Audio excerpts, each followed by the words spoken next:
Bom dia, oitavo ano.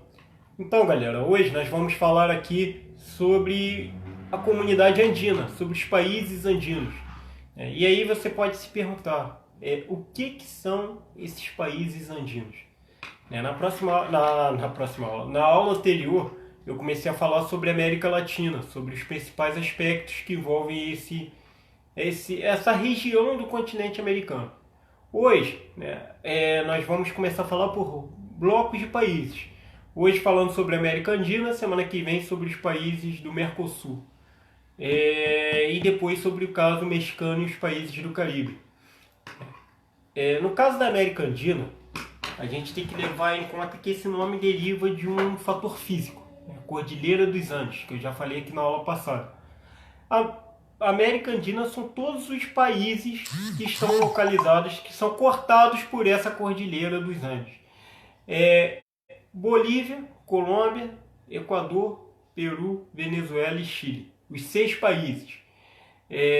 Atualmente, Bolívia, Colômbia, Equador e Peru, que são os membros efetivos. A Venezuela saiu, o Chile saiu. Então, esse bloco foi criado como forma de fortalecer a economia desses países. É uma área assim, que abrange cerca de 144 milhões de habitantes, Possui uma economia que não se aproxima muito da economia do Brasil e da Argentina, por exemplo, porque são países que dependem muito do setor primário, agricultura, muito de atividades extrativistas. E aí a gente tinha a Venezuela, que o fato assim, da Venezuela ter saído do bloco não tira o fato de que ela faz parte dessa região andina. E assim, a Venezuela ela é um dos membros da OPEP, Organização dos Países Exportadores do Petróleo. Então são países que sobrevivem da economia primária. Então a qualidade de vida da população ela não chega a ser lá muito favorável. Certo que o Brasil ainda tem muitos pontos a evoluir quanto a isso. Mas se a gente for olhar para países da América Andina, a situação é um pouquinho pior ainda. Por exemplo, lá no Equador, a crise dessa pandemia aí está bem mais séria do que o Brasil, porque relato de pessoas lá que estão morrendo nas ruas. Então olha só como que chega. Por exemplo, a cidade de Guayaquil é uma das cidades mais afetadas por essa crise lá no Equador. E aí, voltando ao foco aqui da aula, qual que era o objetivo dessa comunidade andina? Fortalecer os laços entre esses países e também, assim, dar um upgrade econômico, gerar empregos, criar um estímulo à indústria, fortalecer laços políticos, uma maior integração de infraestrutura, possibilitar que pessoas circulem entre esses países sem precisar de visto. Então foi uma integração em vários níveis, assim como vários outros blocos econômicos fazem. Por exemplo, no nono ano eu falei sobre a União Europeia.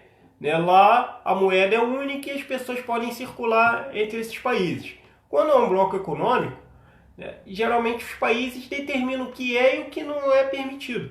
Então a integração se dá dessa forma. Os países ali em reuniões, em acordos, propondo o que é lícito e o que não é lícito dentro desse bloco. Por exemplo, aqui no Mercosul, o Mercosul ele é um mercado comum, mas ele adota algumas características de união aduaneira. Porque, por exemplo, eu vou falar um pouco mais disso na próxima aula, mas o Mercosul ele adota uma tarifa externa comum para outros países de fora do bloco.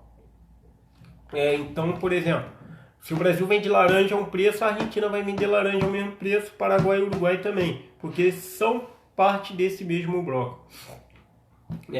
E aí também a criação da Unasul, União das Nações Sul-Americanas, que visa integrar o Mercosul e o Pacto Andino. Houve assim, no governo atual houve um certo distanciamento do Brasil da Unasul, mas assim, esses laços foram criados principalmente nos governos anteriores que tivemos aí, e visa criar uma zona de livre comércio. Por exemplo, aqui na América do Sul, criar uma moeda única não seria lá muito vantajoso para o Brasil, porque nós temos uma moeda mais valorizada. Então, por exemplo, hoje se a gente vai, vamos colocar no Paraguai, na Argentina, a gente tem um poder de compra muito grande, porque nossa moeda é muito valorizada. Agora, adotar uma moeda única talvez não seria vantajoso nesse aspecto, né? Mas a comunidade andina ela foi criada aí com esse propósito, né? De dar um estímulo principalmente industrial, né? Uma modernização desses países. Porque, é claro, esses países não têm um aparato tecnológico que, vamos colocar, que os Estados Unidos, que a Europa tem, para sobreviver da agricultura. Então, se torna menos competitivo. E isso se reflete na qualidade de vida da população. Então, galera, esses aí foram os principais objetivos, os principais propósitos, né, da criação dessa comunidade andina. Esses são os países aí que estão ali no alto da montanha, né, no alto da Cordilheira dos Andes.